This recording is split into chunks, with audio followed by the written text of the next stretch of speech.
Pemirsa, kembali bersama kami di Nusantara Petang. Kami masih melanjutkan dialog kami bersama dengan Kepala Pusat Meteorologi Maritim, Bapak Eko Prasetyo, untuk membahas mengenai waspada potensi banjirop di sejumlah wilayah di Indonesia.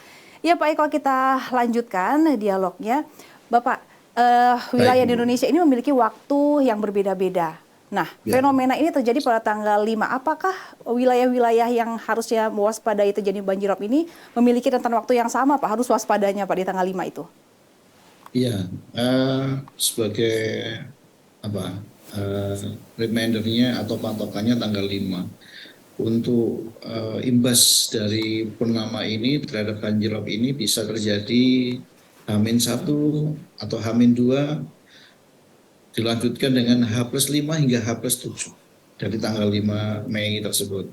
Nah, ini masyarakat yang sering terdampak mengalami imbas yang tidak sama.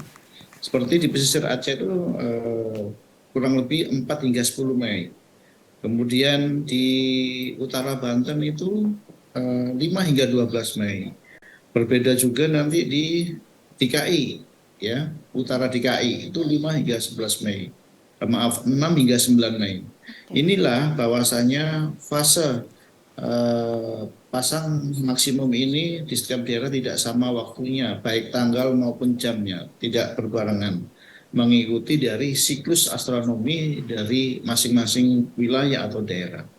Namun demikian, tetaplah menjadi patokan atau pegangan masyarakat dikala terjadi fenomena purnama atau pertengahan bulan Hijriah, ya, atau di awal atau akhir bulan Hijriah, itulah daerah-daerah yang sering terdampak rob itu perlu waspada untuk menyiapkan diri agar tidak mengalami gangguan atau kerugian akibat adanya pasang atau banjir pesisir ini.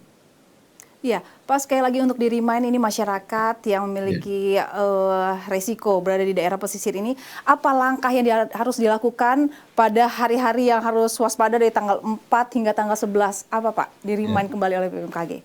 Ya, wilayah masyarakat ini apa yang menjadi keseharian aktivitasnya. Jika memang mereka ikut di perikanan darat, maka amankan hasil perikanan kita itu, hasil perikanan masyarakat tersebut. Jika berkutat pada tambak garam, maka juga amankan hasil panen dari garam tersebut jika memang sudah saatnya panen.